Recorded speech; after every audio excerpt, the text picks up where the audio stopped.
Showtime, Pat. Happy Friday. I hope you haven't frozen. So Same to you. we've had a couple glitches here while we were waiting to get on, and so hopefully that'll go away. It's the hamsters are running as fast as they can through the internet. Yes, they are. I do have a link in the comments section. If anybody wants to join us live, we can have fun with that. We'll be nice to you. So that's up there. But you can probably see the topic that I had on the thumbnail said things are slowing down. And so I thought I'd share some of that today and show you what I see and what I think's happening. You know, we go right to the there's Danila Ice. Yes, good to see you again this fine Friday afternoon.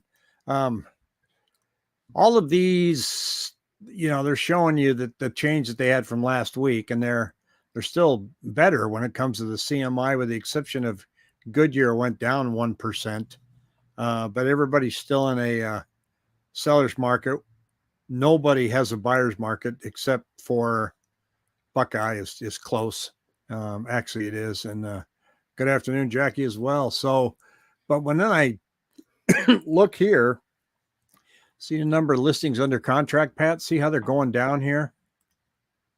Just this past week. Well, it's kind of matching what I'm seeing. Well, that's because it was Memorial Day week, right? But I look at this every day, and here's what I'm seeing. And, you know, there's Memorial Day weekend, and it comes up like it always does on every holiday. But all of a sudden, in the past 3 days, we have turned back down. And actually, I don't want to say severely, but it's significant. And I don't know what all that white dancing around stuff is there that's going on. But so the difference between new contracts coming on, or new listings coming on, and new contracts has grown to like 770. And if that happens every 7 days, we're going to finally start to see inventory start to grow. I also throw another number in there where I divide the number of new contracts divided by the number of new listings. And we've been running about 80-90%. 80-90% of the new listings get gobbled up. Mm-hmm. And today it's like, I think it's, let me scroll down here and take a peek. I'll show you what I'm looking at here. This is my busy little spreadsheet here. As long as everybody wants to look at numbers, this will be an exciting day for you. Man, you lead an exciting life behind the scenes, don't you? Yeah, I do. It's just and I can, you know, we can do a show just on spreadsheets. 79%, but see how up here we were 92, 88, 87, 91. Now we're 79%. I only bring that up because when we had started coming down in 2022, that started happening when we got at 65%. So we're if we start trending this way, then you'll see prices start to you know, we'll get some relief for buyers out there for prices. The one thing that we're not seeing that doesn't match the headlines is this article. It said home foreclosures are rising nationwide, with Florida, California, and Texas in the lead. Now, when you go in and you look at this article, they start talking about the percentage has increased, right? So they're saying that starts came in at 1358, 1287. I can't remember exactly where it is, but they talk more in terms of percentages, which goes back to my good old saying, a large percentage of a small number is still a small number. Here's our notice of trustee sales for the month. We've actually gone down. We're at 279. We were 330. So, you know, if you start to see foreclosure headlines start to show up in the news, just remember that they're talking percentages. So we've got 279 here. If all of a sudden we get 100 more, you know, they're going to say we got a 50% increase in foreclosures. I know. It's ridiculous. Not going to mean anything. Go ahead and throw your chart up for me when you get a chance. It disappeared on. You might have closed the browser when you were closing browsers, but that makes a lot of sense. Our Yeah. inventory situation here, though, is inactive listings is just not showing any improvement, and it's all because of this, isn't it? Yeah. Pretty much. Pretty much. I mean, today we're down. I mean, the market right now, since, May 24th, well, we're actually right here. I mean, the 19th, the rates, this is rates. This Yeah. is actually the 10-year treasury. We saw a rise. I mean, I wonder if obviously we probably have a lag effect on these listings. Obviously, wouldn't you say, with rates going up, they went up from, back in May 15th, and they hit a peak in May 26th, right? Just before Yeah. Memorial Day. And now we had a nice little comeback in rates, and now we're just jockeying around here in these support levels. I mean, there's a resistance level right at this line right here at 378, 377. So obviously everything's waiting for the CPI numbers next week.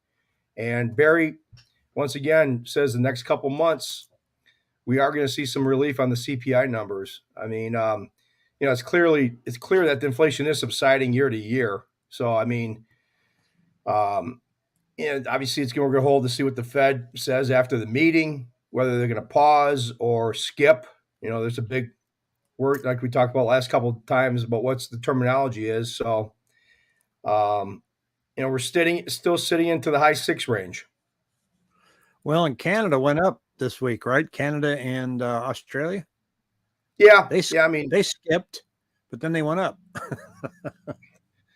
yeah. It's. I think there was a headline on Mortgage News Daily. It says rates staying higher for longer. Blame Canada? Question mark. So I mean, we can blame Canada for a lot of things right now: smoke and rates and everything else. Well, I'm looking at the listings, and Sean had asked a question last week. Do we think we'll get down to 7,000 listings by around September? And I kind of drew this line here and said, well, the way it's trending, it's certainly possible, right? But now we're not coming down at quite that trajectory. And if we're going to end up on the 700 unit plus side on a weekly basis, then this line is not going to go down. It's probably going to level out here for the summer, if not Yeah, go up a little bit, because there's just nothing. It's only a few numbers this week, so we've turned around by about 300 homes. So I don't really want to raise a red flag, but I'm saying when I look at this, I look at the inventory numbers, I look at where interest rates are. It's pretty. It's not a big stretch to say, hey, this looks like a slow summer. In yeah. volume. I mean, well, I said it. Remember, I said in January, February. I think this is a year that just things are going to muddle along. I mean, I go back to our recordings in January, February. I just didn't see a lot in impetus either way. I mean, Barry said in his MBS Highway report this morning that the Zillow May 2020 market report, it said Zillow's home values showed the typical home value increased 1.4% from April to May, which he said, which is the strongest monthly growth seen since last June. He said the largest gains were in the Midwest, Columbus, Cincinnati, Detroit, Richmond, and Milwaukee, with gains that held over 2%. He said also to note, with the lack of new listings, he said Zillow said there was 23% fewer new listings than last May. And he said, too, he goes, total active inventory is 45% below May 2019 levels. This marks the fewest active listings in any May on record. Wow. And So, that's why, again, when you see these headlines that go, investors are down 60% in investor traffic, down 60% in Arizona, like, good. They're yeah, not finding anything either. So they left. yeah. But that's not an indicator of problems in the future. That's No. the reality of, well, they left, a few months ago. So Keenan's got a question here for us. Pat says, would you say the lack of inventory is the main driver for the slowing, considering rates really haven't changed that much since now? It Oh, is a yeah. factor. It is a I think factor. it's The a big, buyers are like, I can't find anything. So they're yeah, not writing contracts. If you go in and look, like if I take the MLS and and I want to do a quick search for um, active listings, and I'm going to pull up a price range here of between 400 and 600,000. Okay. So I'm going to go 400. So, and you know what, as you say, bear with me, talk amongst yourselves. So 3,606. 2 weeks ago, that number was 4,900. So it's a factor. People are, Yeah. they can't find it. Like Jackie says, we have some clients ready, but finding nothing. I mean, that's 1,300 fewer homes in that price range in a week and a half. Yeah. And that's a lot of homes. I don't care what number you say. It's still that's a big that's a big neighborhood. Yeah, yeah. Bravo, man. Are you concerned about bonds dropping further, meaning money is moving to stocks, and that can directly increase rates higher? What are your thoughts on that, Pat? Are you concerned about raised bonds dropping further? It's kind of a big question. um, Well, rates right now. did they move out of bonds into stocks? Because the stock market looks like it's Yeah, we've getting a seen. little bit Yeah, yeah. more life to it. So Lately, the last year or so, I haven't seen. I mean, used to be a couple of years ago, you could see definitely direct correlation that you know when stocks are doing well, people are selling bonds to move into stocks. But I might, it seems to me, looking back in some of the days, you're like the correlation should be there, but it's not there, and it's like you said. I think we're just in a very disjointed market. You've got so many different factors floating around out there. You got the debt ceiling, you got the banking, you got rates, inflation. Once again, the Feds. I think their biggest thing is they're looking at this trying to obviously increase rates. They're once again focused on employment, which, like we had talked about last week, why are you trying to kill employment to kill inflation? I think the biggest thing that the way you can kill inflation is obviously like one of the people said in the political environment, drill baby drill. I mean, you get energy costs coming down, and the whole thing is going to. I mean, you're going to see the whole all boats rise with the tide, or all boats sink with the tide, or whatever. And I think if you had energy costs come down, it's going to translate into a hell of a lot more than killing employment. well, I saw something interesting last night too on a real estate Facebook group. I don't even know why I'm in it. Yeah, Sometimes they have good, but it was full of so much misinformation about water. Get this. They said they were talking about this one development that they were not getting their water meters. And so they were supposed to close in 12 days, but they don't know when they're going to get their water meters. The city is not letting them install the water meters and sell these houses. And so he says, has anybody heard anything on this? Oh, Pat, you wouldn't have believed it. The amount of minute, yes, the governor has shut down new construction because of water shortage. Blame it on Katie Hobbs. And they were going, well, haven't you read the news? We don't have enough water. And it really, what it boiled down to was these agents were saying they've stopped all development. Well, they haven't, not even close. Anything that's already permitted is already permitted. They're moving forward, they're building. Don't panic. The real numbers are that our projections are that we're going to be 4% shy of our 100-year projection for groundwater. But then finally, in that string of nonsense, somebody said, well, actually, this builder wasn't keeping up with the proper paperwork for permitting. And that's why the city told them, well, we're not letting you occupy these homes until you get caught up with your permits. So it wasn't that they were being shut down because there's no water. It just happened to be that the item that they were holding back was water meters, and everybody went into an absolute tizzy. Yeah. And back to Bravo Man here. He goes, I feel that's what happened. Money moving out of bonds to stocks and can lead to lower bonds and higher rates. So yeah. I mean, that's obviously one part. One part of the equation. One of our esteemed viewers, a good friend of mine and co-worker from years ago, Joe Catafano. He's one of our esteemed viewers. He sent me a note. He's a financial advisor. He was with Financial Advisory Group. He oversees quite a few financial advisors, and he sent me a text. He goes, "People are buying fixed income all day long." Yeah. They're Yeah. buying. I mean, with the inverted yield curve, you got short term rates. They're pretty attractive right now. People are moving. You're getting some pretty darn good rates on short term paper, and that's the problem. You Well, got an inverted yield curve. and they're safe.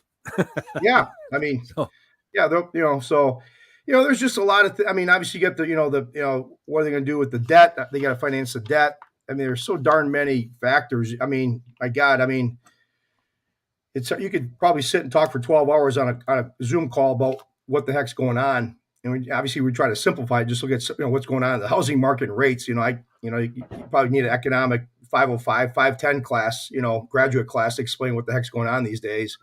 But well, that's why we'll get Barry on in a couple of weeks here. So yeah. I mean, it's bottom line is, regardless of the bond market, we're looking at obviously the market's been fixated on inflation that's subsiding. So Barry thinks that we're going to start to see some subsidized, some debt loosening up, which I think the way the trend has been on the charts. I mean, it's been we've had some wild trading days. I wouldn't say wild, but I mean, there's like today, the market was the 5.5 coupon, was down like 38 basis points. Now it only closed down 5. So, I mean, you see some within this, if I could break this down a little further, you can see that, these large candles, you see, these large spreads, the bond has been moving pretty in a large extent during a day-to-day basis, these large strips right here.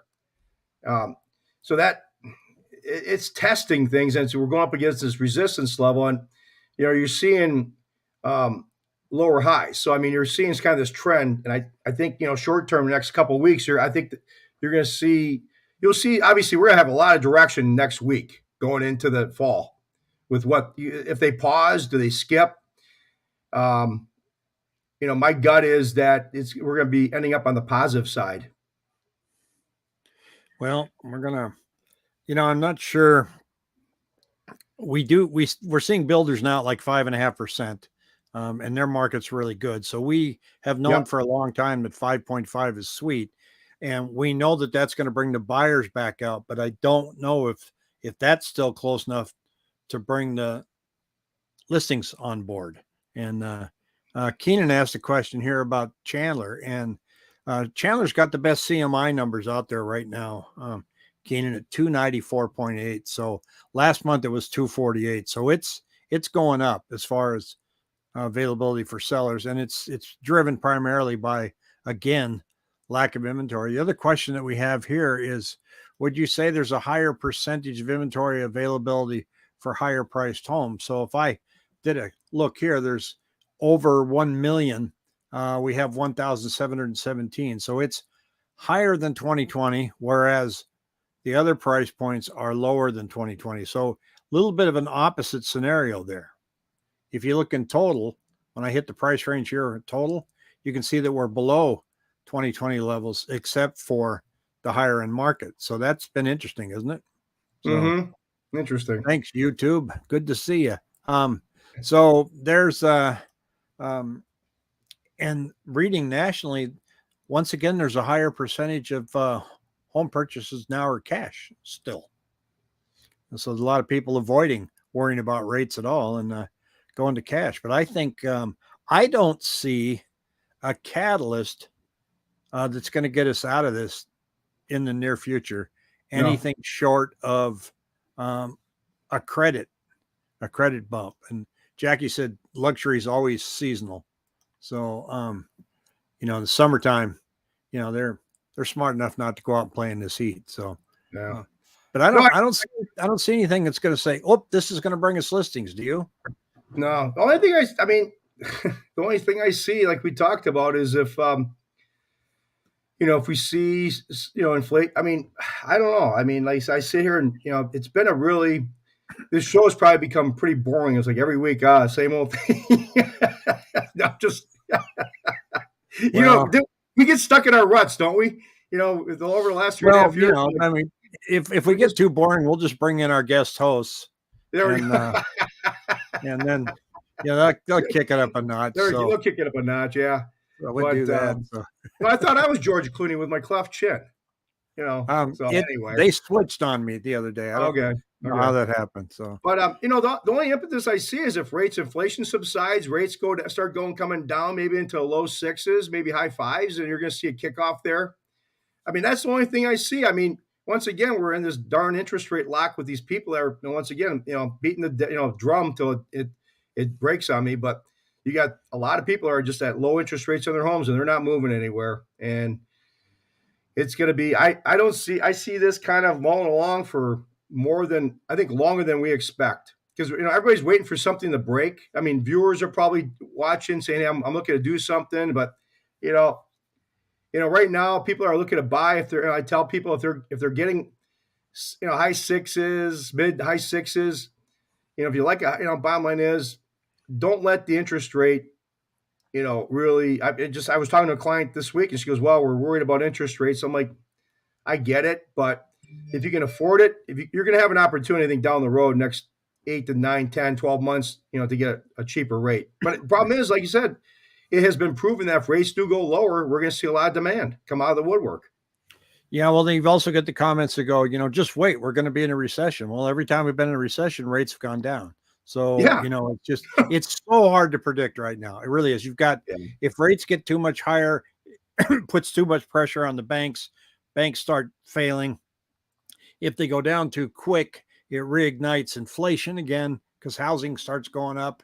And I'm just glad I'm not a Fed chairman. I just, I get to sit back now and just go, well, that was a dumb move. And I have no consequences. So, I just thought I get, and PR here says, watching the show the past couple months feels like group therapy for me, ready to buy, nothing to buy. It is frustrating, isn't it? When you're ready and you're looking and you're going, that's it. It's like my brother we were driving past a car dealership in Bremerton, Washington yesterday as we were heading out, and this Ford place, and he goes, past couple of years I drive by there, Rick, he goes, there'd be like 3 cars in the entire lot. That's it. He said, I don't even know how they stayed open. And that's the way I feel in housing. Like this area that I'm at, they have 83 agents in this small town. They only have 53 homes for sale.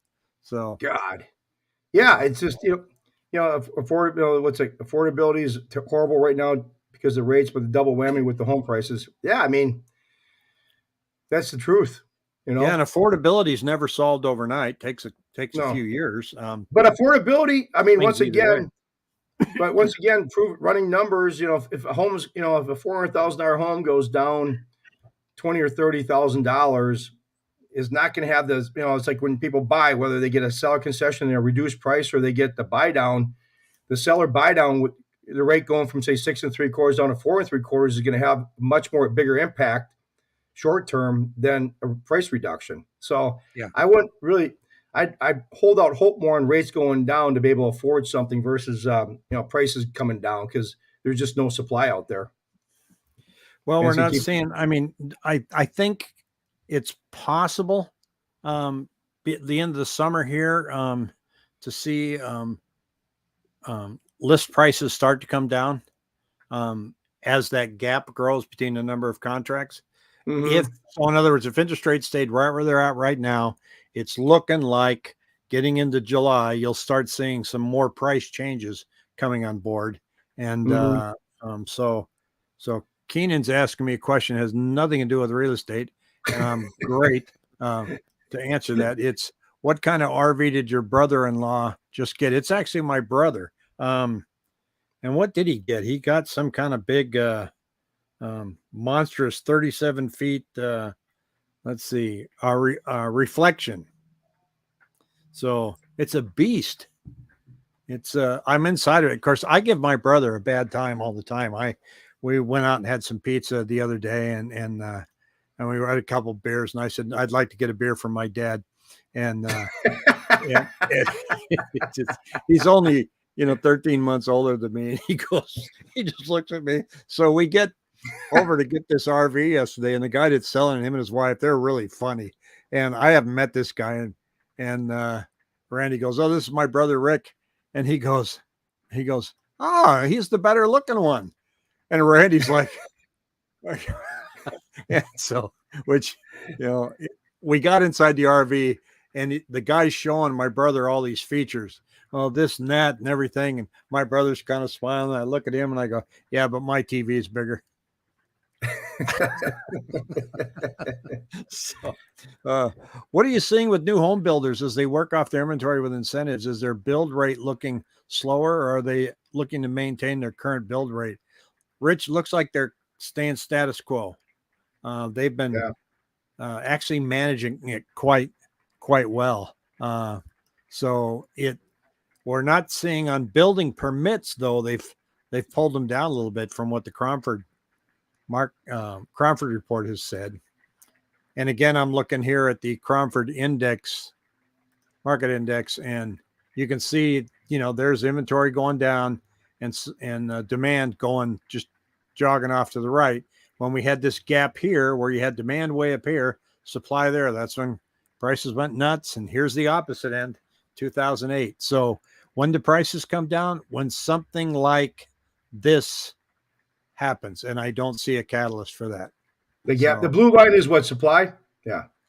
yeah, the blue Yep. line is supply. Now, remember we went up. So, but again, you can't use the new word normal anymore, right? But so you can say typical supply for our market has been about 27,000 units, and we're at 10,000 now.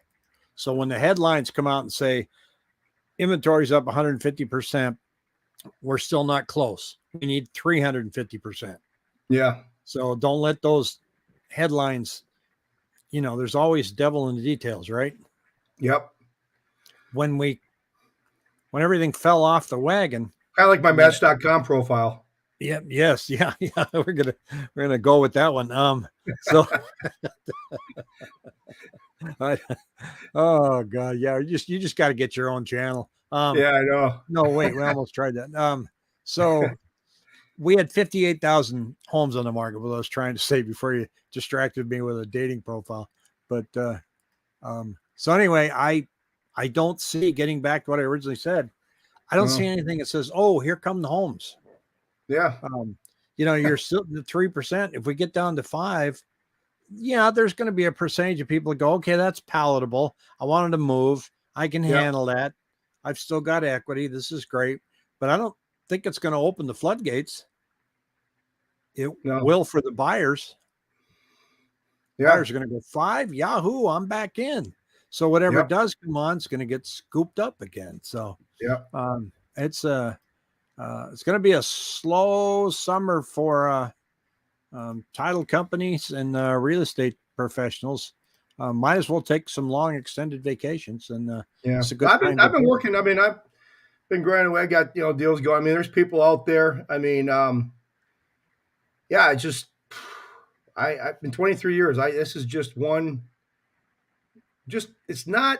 We had some LOs complain, crying. There's a couple LOs I've heard crying, but I said, you were never in 08, 09. I go, where the average price, if I got a contract that was 150,000, I thought I had $1 million contract on my hand. I mean, it was insane.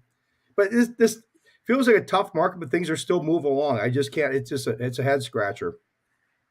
I mean, Well, and and I think you just, the low hanging fruit's gone for, if you're looking for a home, I think you just got to gird your loin and say, okay, hey, we're ready. Let's keep, you never know. You're going to find that, that jewel somewhere. If you just people get in, but the problem is people get discouraged, because, they get discouraged when rates go up, they pull back. And I think you just kind of got to have a mission of like, okay, we're going to find something eventually. If you're really in a mode of buying.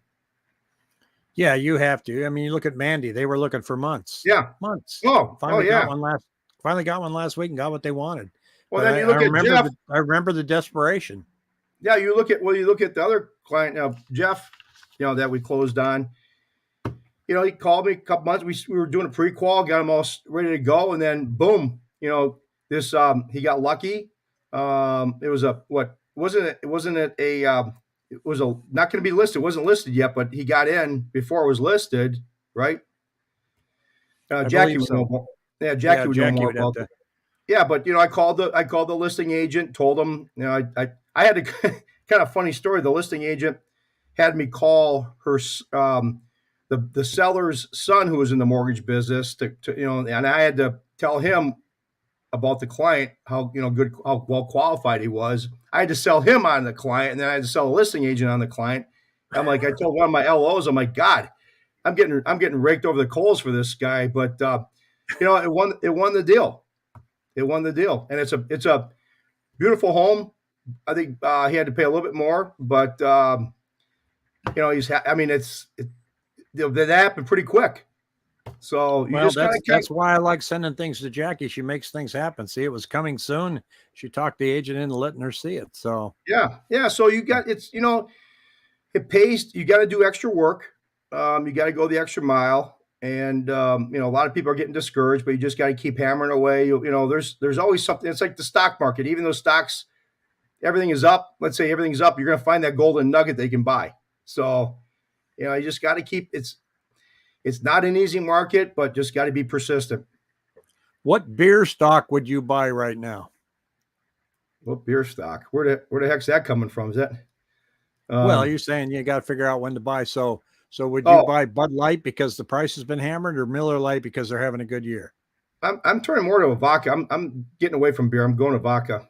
So Even with your uh, stocks. So yeah. seems many people looking for the perfect time to buy, meaning home prices down and lower mortgage loan rates. I don't see that happening anytime soon. I agree. There's What's never a that? perfect time. It's the No. perfect time is when it fits your timeline.